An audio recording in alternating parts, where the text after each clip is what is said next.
when we go into a country, we try to identify people that might benefit from research. And we sit down and talk to them. We try to understand what their barriers are. So do they need to know about markets? Do they need to know how to package? Do they need to know how to dry their products? So we always start with the market. Who's going to buy this product? And what do the people need to help them to sell into that market? And then we pretty much build everything back from there.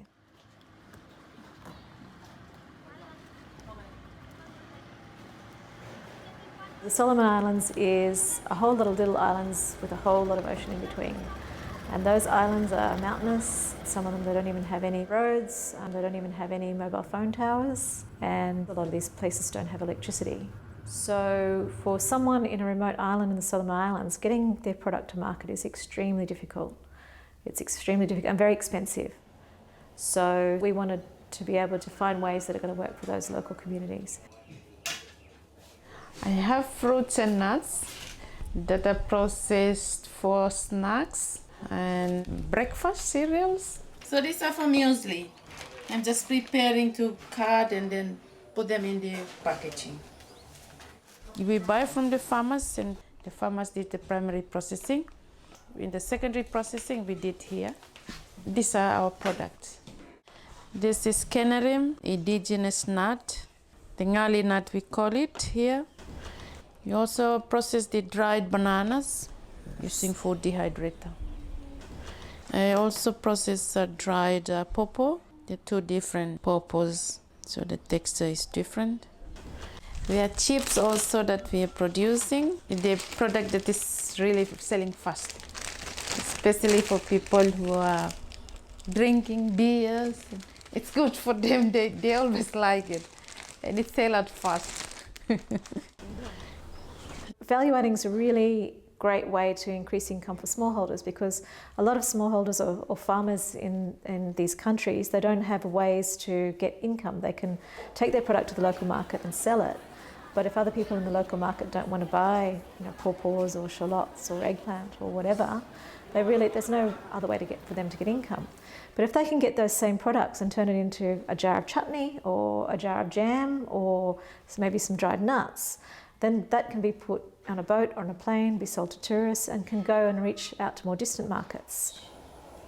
Well, the business started back in 2006. Only a household business, very small, very basic equipment that we be able to work with at home.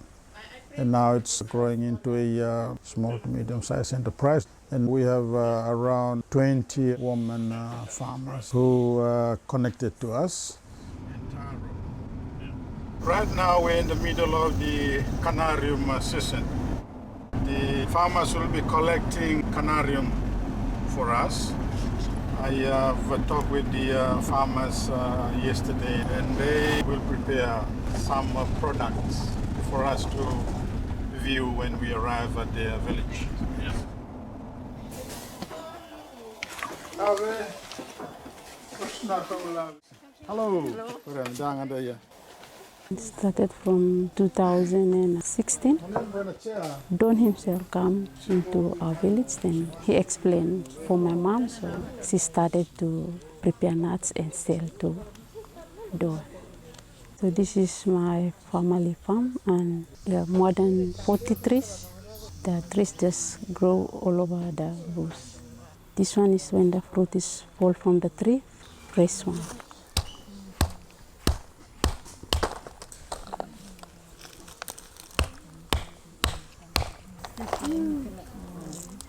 Usually I call them and then they will collect, then crack them, prepare them here.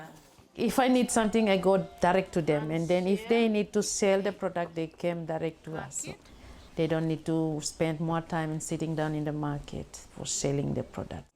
It's a bit win-win kind of situation, yeah. So it's helpful because we need each other. The beauty about processing local nuts is nuts are seasonal crops.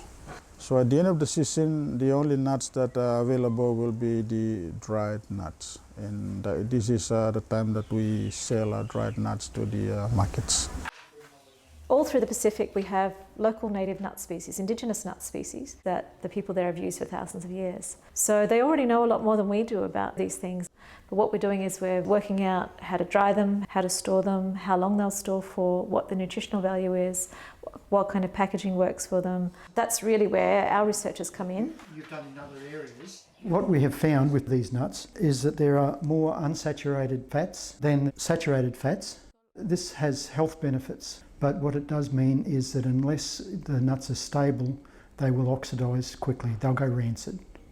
As nuts dry, you get to a point where the oxidisation stops and then the nuts are stable. So if we dry them properly and we put them in packets, then they might sit on the shelf for a year, 2 years, and they'll be fine.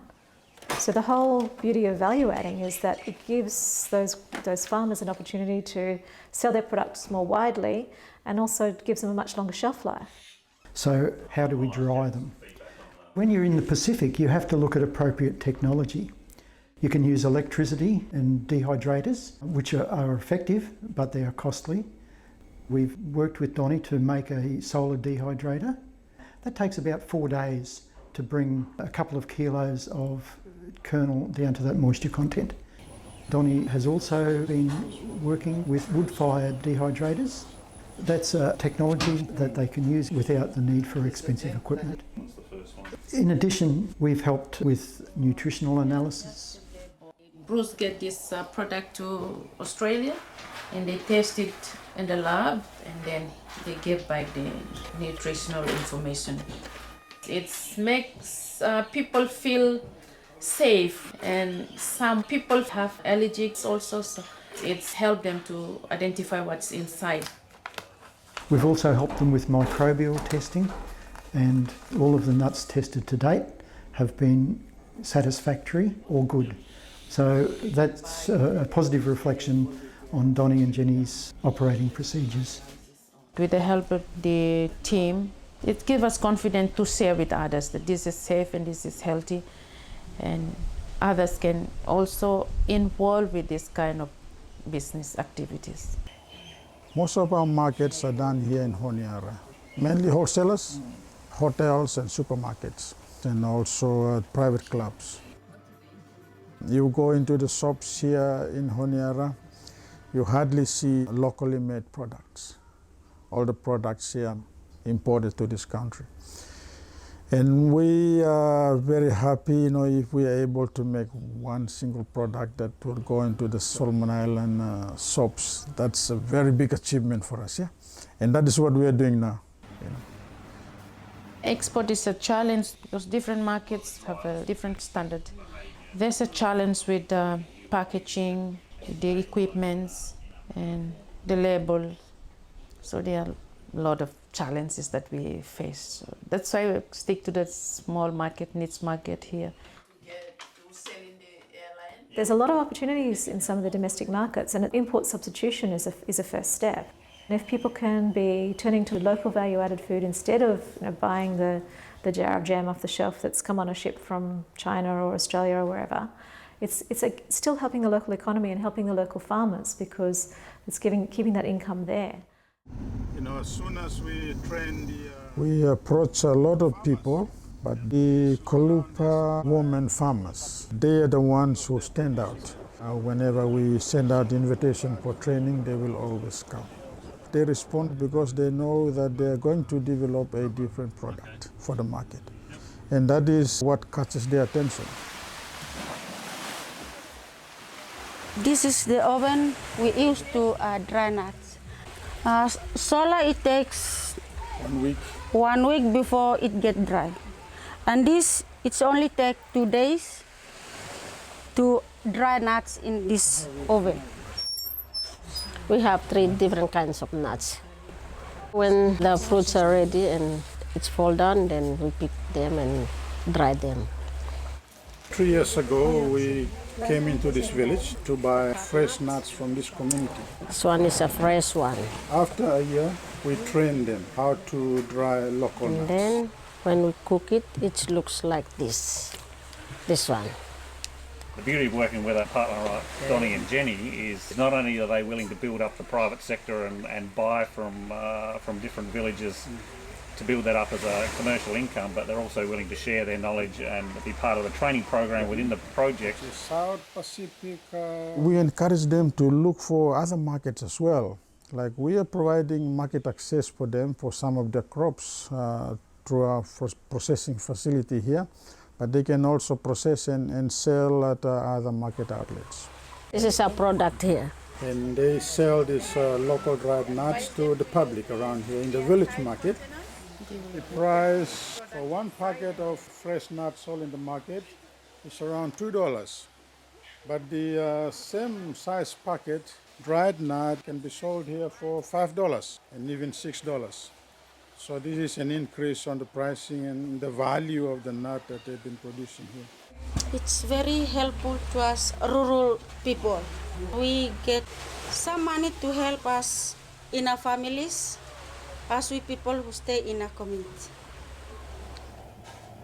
Processing helps them to preserve their produce and bring income in the household, especially for us women. It's a way forward for the country, like revenue that we women can get involved.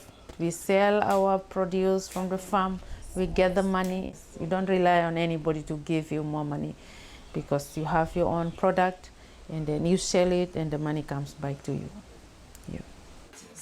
There's a lot of demand for nut products at the moment. Nut industries are going gangbusters. There's no way we can grow enough nuts to meet the world demand. A lot of people are looking for plant-based protein sources, and nuts are a fantastic source of plant protein. They're also very healthy. So when there's all these indigenous nuts out there, nobody's really got to the point of where we are now. It's like, okay, how do we make this into an industry? It is hard because the challenges that goes with development of products are challenges that we can't resolve locally. But slowly with research work that is coming up, we're discovering new things. We're learning as we go along. It's only with the ACIR team that we're able to do that. With the little things that we're able to do, we know that others will come in future, will build on those things and go forward. Yes.